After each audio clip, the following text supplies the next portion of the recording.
মা বড় দিনদার, বড় আল্লাহওয়ালি, বাবাও বড় দিনদার, বড় আল্লাহওয়ালা। পৃথিবীতে যত মনীষী জন্ম নিয়েছেন, সমস্ত মনীষী হওয়ার পিছনে মায়ের অবদান সবচেয়ে বেশি ছিল। মা ছিলেন দিনদার, মা ছিলেন নেককার, মা ছিলেন আল্লাহওয়ালি। কারণ মা হলো পাত্র যেমন হয় জিনিসও তেমন হয়। পাত্র যদি ভালো হয় জিনিসও ভালো হয়, পাত্র যদি খারাপ হয় জিনিসও খারাপ হয়ে যায়, খারাপটা জিনিসের উপরও আসর করে। এজন্য মা হলো পাত্র। মার কাছে ভালো মা যদি হয়, সন্তান ভালো হয়। এই জমিনে যত আল্লাহর ওয়ালি,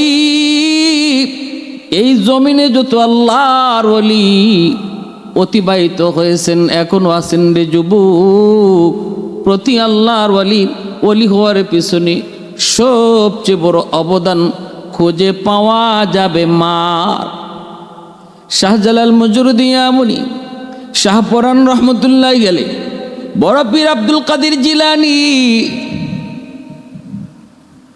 বড় পীর আব্দুল কাদের জিলানী, খাজা মঈনুদ্দিন চিশতি, যত নাম তুমি জানতে চাও, যত নাম তুমি বুঝতে চাও, প্রতি ওলি আল্লাহদের জীবনী তালাশ করে দেখো। বড় পীর আব্দুল কাদের জিলানী বড় পীর হয়েছেন মার দিনদারির কারণে, মার দিনদারির কারণে, মার তাকওয়া পরহেজগারির কারণে। খাজা মঈনুদ্দিন চিশতি হয়েছেন মার দিনদারির কারণে, মার নেককারের কারণে। মায় বলেছিল, বাবা মঈনুদ্দিন, এক দেখায় 90,000 হিন্দু কালেমা পড়ে মুসলমান হয়েছে, এটা তোমার কোনো ক্রেডিট নয়, এটা আমি মায়ের ক্রেডিট। কারণ আমি মা কোনো দিন তোমাকে ওযু ছাড়া দুধ পান করাই নাই। সুবহান আল্লাহু আকবার। ঠিক তেমনি ভাবে শাহপরান রহমতুল্লাহি আলাইহি মায়ের গর্ভে আসলেন। মা বলতেছেন, আমার শাহপরান যখন আমার গর্ভে আসলো গো, গর্ভে আসার পরপরই আমি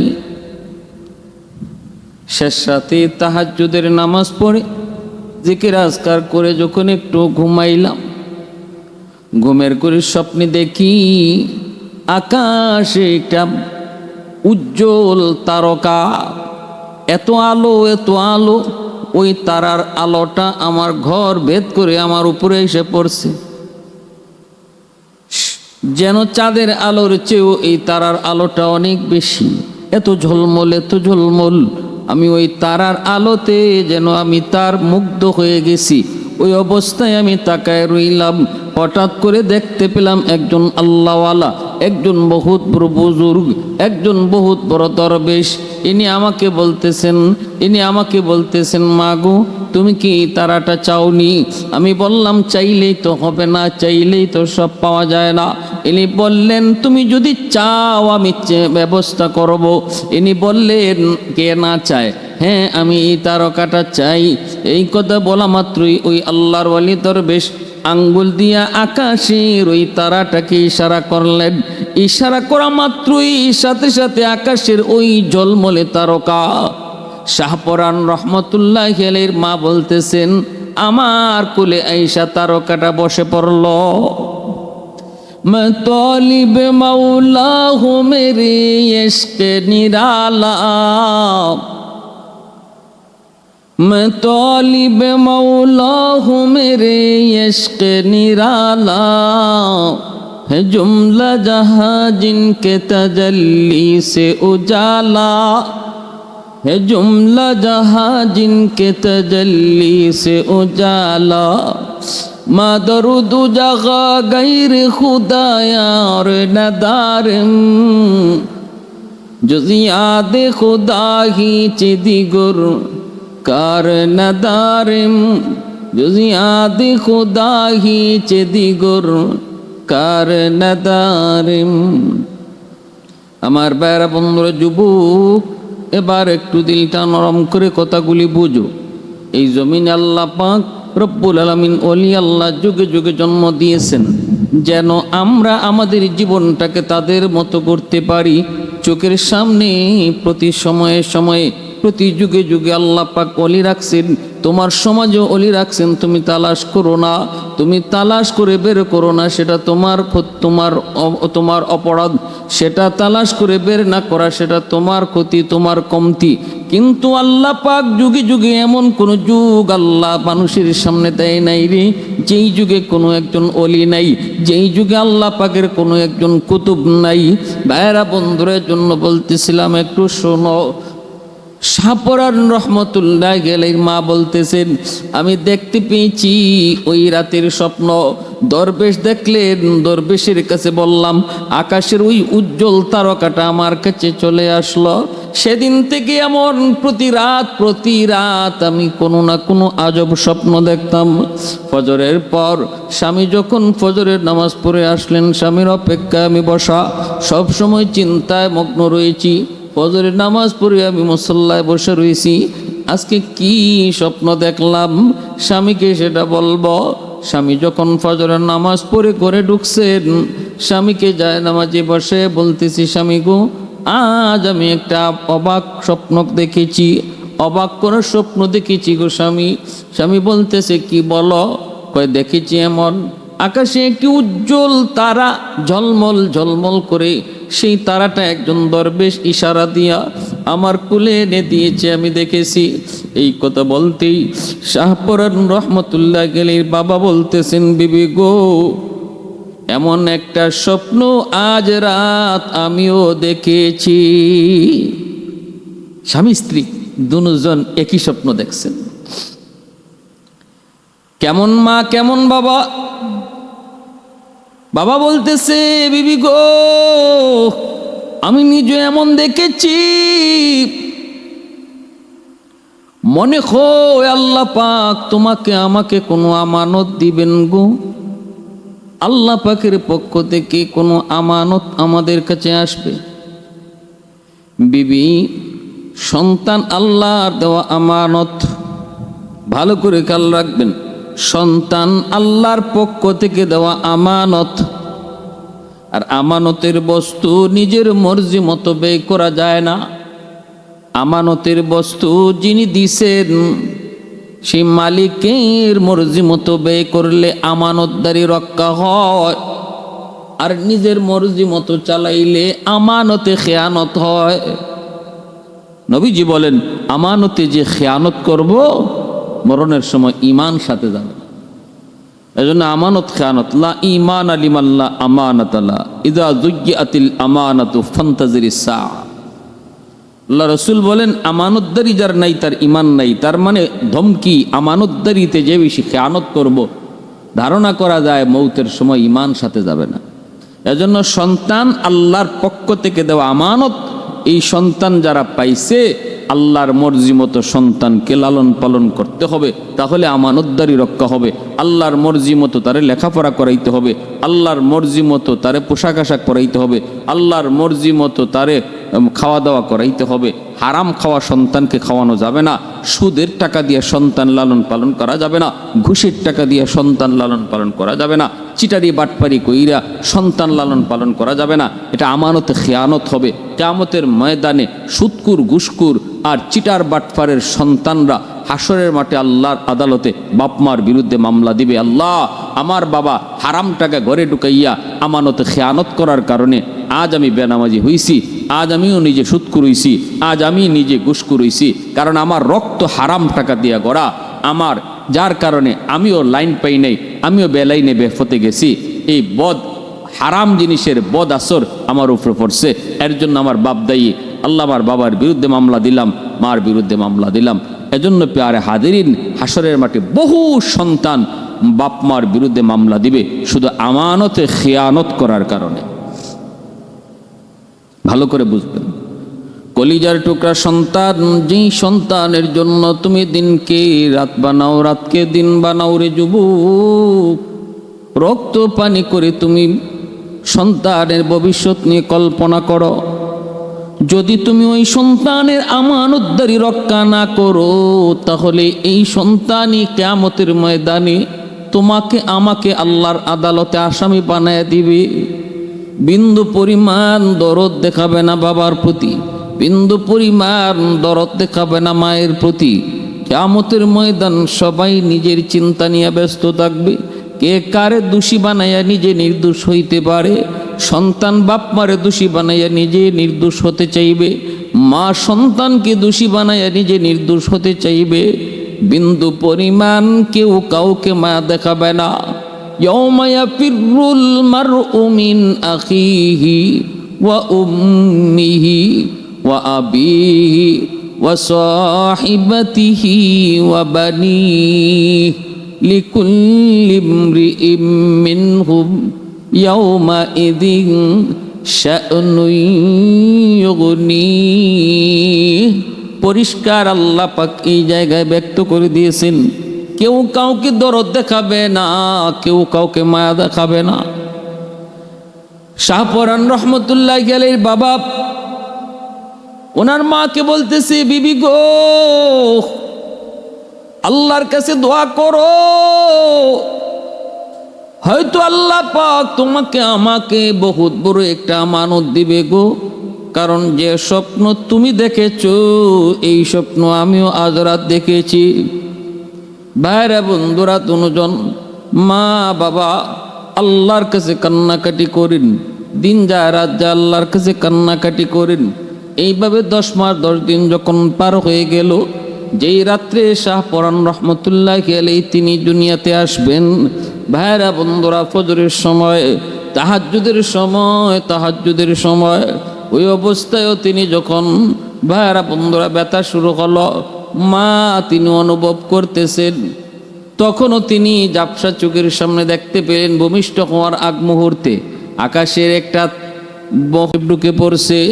এই দৃশ্যটা নিজের চোখে যখন তিনি দেখতে পেলেন, in the mean time Shahparan রহমতুল্লাহি আলাইহি তিনি দুনিয়াতে আগমন করেন। সুলতানুল আজকার উপস্থিত যারা ছিলেন তারা বলতেছেন, একজন দুইজন নয়, অসংখ্য নারীরা বলেন আমরা দেখেছি শাহপরান যখন দুনিয়াতে আসে তখনই তার মুখে জিকির ছিল, আমার আল্লাহ নামের জিকির ছিল। কারণ মা তো ছিলেন এমন মা, যেই মা সবচেয়ে বেশি জিকির করতেন। শাহপরান রহমতুল্লাহি আলাইহির আম্মা রাত দিন অল টাইম তিনি জিকির করতেন। ঘরের কাম তবুও মুখে জিকির, ঘরের কাম তো হাতে, কিন্তু মুখে ছিল আল্লাহ নামের জিকির। এজন্য সন্তান দুনিয়াতে আগমন করছে এমন হালতে সন্তানের মুখেও আল্লাহ নামের জিকির। বেমুরব্বে কায়তোয়ান দে তিফলে দানিশওয়ার সুদন, বেমুরব্বি কায়তোয়ান দে তিফলে দানিশওয়ার সুদন, কাতরারা ইমকানা বাশুদ বেসদফ গৌহর সুদন, রোজাহা বায়ত কশিদন ইন্তজারে বেশুমার, তাকে dur জৌফে সদফ বারা শওদ দুর্রে আদন, হফতা হবায়ত কে তায়ক মুশতে পুশ আজ পুশতে মেশ, শাহেদে রাহুল্লা গরদদ ইয়া শহীদেরা কাফন, মাহো হবায়ত কে তায়ক নুতফায়ে আজ পুশতে রেহেম, সফদরে খিজত বো ময়দা ইয়া আরুসে अंजुमन, दौर हबायत के तायक मर्द साहेब दिल शवाद, बायजीद अंदर खुरासा या उवैस अंदर करन। अल्लाहु अकबर। माज़ूद हाजिरीन, শাহজালাল শাহপরান মামা ভাগনা, শাহজালাল রহমতুল্লাহি আলাইহি মামা, শাহপরান রহমতুল্লাহি আলাইহি ভাগনা। শাহপরান রহমতুল্লাহি আলাইহির মা তৎকালীন সময়ের বহুত বড় আল্লাহ ওয়ালি নেককার দিনদার মহিলা ছিলেন। শাহজালাল রহমতুল্লাহি আলাইহি ইনিও নেককার দিনদার। এই দুই ভাই বোনের ভিতরে আমলের প্রতিযোগিতা হইত। শাহপরান রহমতুল্লাহি আলাইহির মা আর শাহজালাল রহমতুল্লাহি আলাইহি তারা তো দুইজন আপন ভাই বোন, তাদের মধ্যে আমলের প্রতিযোগিতা হইতো, প্রতিযোগিতা। সুবহানাল্লাহ। আমরা প্রতিযোগিতা করি দুনিয়া লইয়া, আমাদের প্রতিযোগিতা হয় দুনিয়া লইয়া, গাড়ি লইয়া, বাড়ি লইয়া, কিন্তু আল্লাহওয়ালাদের মাঝে প্রতিযোগিতা হইতো আমলের প্রতিযোগিতা। ভাই বোনের মধ্যে প্রতিযোগিতা হয়েছে কে কয় রাকাত বেশি নফল নামাজ পড়তে পারে, কে কয় পারা কোরআন তেলাওয়াত করতে পারে, সেই প্রতিযোগিতা হয়েছে তাদের ভাই বোনের মধ্যে। আর জগৎ বিখ্যাত আল্লাহর ওলি হয়ে গেছে, দুনিয়া তাদেরকে চিনে, দুনিয়া তাদেরকে সম্মান করে। আহা মুসলমান, আর আমাদের হালত কোথায়? বাইরে বন্ধুরা জন্য বলতেছিলাম, দুনিয়াতে আগমন করলেন, বাবার পাশে বসা, বয়স 6 বৎসর। তখনকার সময় একটি ঘটনা, একজন লোক দৌড়ে এসে বলতেছে শাহপরান রহমতুল্লাহ আলাইহির আব্বাকে, হুজুর আমার একটা মাত্র ছেলেটা হারিয়ে গেছে, ছেলেটা পাই না, একটা মাত্রই ছেলে, মা পাগল, কিছুই খায় না, ছেলেকে হারায় মা একদম পাগলের মতো। একটু দোয়া করেন, একটু দোয়া করেন ছেলেটাকে যেন আল্লাহ ফিরিয়ে দেয়। শাহপরান রহমতুল্লাহ আলাইহির বয়স তখন 5 থেকে 6 বৎসর, জীবনের ভিতরে এসেছে।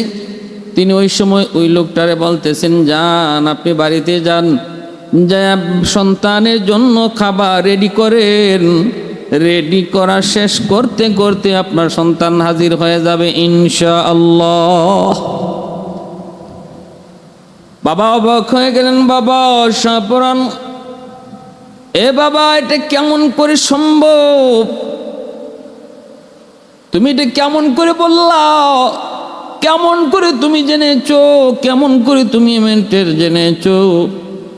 সাথে সাথে তিনি বাবাকে বলতেছেন, বাবা গো, ও বাবা, আল্লাহ পাক রব্বুল আলামিন গায়েবের খবর আল্লাহ জানেন, কিন্তু আল্লাহ পাক রব্বুল আলামিন চাইলে তার কিছু কিছু বান্দাকে আল্লাহ তার কিছু ইলম দান করে। পবিত্র কোরআনের সূরাতুল কাহফের মধ্যে আল্লাহ পাক রব্বুল আলামিন মূসা আলাইহিস সালাম এবং খিজির আলাইহিস সালামের ঘটনার ভিতরে আল্লাহ পাক সেটা উল্লেখ করেছেন। আল্লাহ পাক সেটা বলেছেন, মূসা আলাইহিস সালাম বলেছেন, মালিক, ও মালিক, এই জমানায় আমার চেয়েও বড় জ্ঞানী কেউ আছে নাকি? আল্লাহ বললেন, মূসা রে, তা সফরে বের হও, তোমার চেয়েও জ্ঞানী তুমি পেয়ে যাইবা। মূসা আলাইহিস সালাম কিন্তু সফরে বের হয়েছেন, পেয়ে গেছেন তিনি কে? হযরতে খিজির আলাইহিস সালাম। ওই খিজির আলাইহিস সালামের সঙ্গে সাক্ষাৎ হওয়ার পর তিনি দেখেছেন মূসা নবী যা জানেন না, খিজির আলাইহিস সালাম তা জানেন। তাও সেটা কেমন জ্ঞান? কয় আল্লাহর জ্ঞান। কেমন জ্ঞান? কয় গায়েবের জ্ঞান। কেমনে সেটা পারলেন? কয় আল্লাহ জানাইছেন। আল্লাহ জানাইলে সেটা আর গায়েব জানা হয় না। আল্লাহ না জানাইলেও যদি কেউ অদেখা খবর, অজানা খবর কইতে পারে, এর নাম হয় গায়েব জানা। নিজের থেকে কেউ যদি অজানা অদেখা কথা, অজানা অদেখা খবর কইতে পারে, তারে কয়ে গায়েব জানা, তারে কয়ে গায়েব জানা। এর দ্বারা আল্লাহর সাথে শরীক হয়।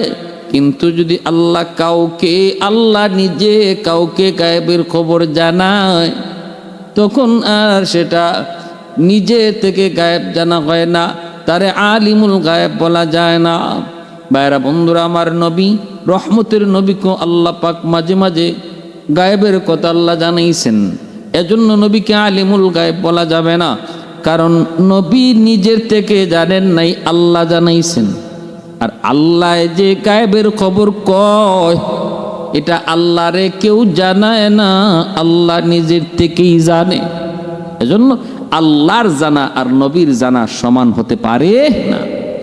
খিজির আলাইহিস সালামকে আল্লাহ পাক কিছু জ্ঞান দিয়েছেন। শাহপরান রহমতুল্লাহ আলাইহির বয়স মাত্র 6 বছর। বাবাকে ডাক দিয়ে বলতেছেন, বাবা গো, খিজির আলাইহিস সালামকে আল্লাহ পাক রব্বুল আলামিন অতিরিক্ত কিছু জ্ঞান আল্লাহ পাকের কাছ থেকে কিছু জ্ঞান দিয়েছেন। এই কথা ইঙ্গিত করে তিনি বুঝিয়ে দিয়েছেন আল্লাহ তারেও এমন কিছু জ্ঞান আল্লাহ নিজের থেকে দিয়েছেন।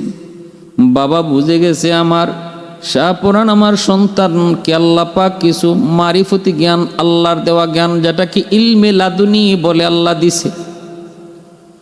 6 বছর বয়সে এই দৃশ্যটা, এই অবস্থাটা বাবা টের পেয়েছেন সন্ধ্যার আগেই।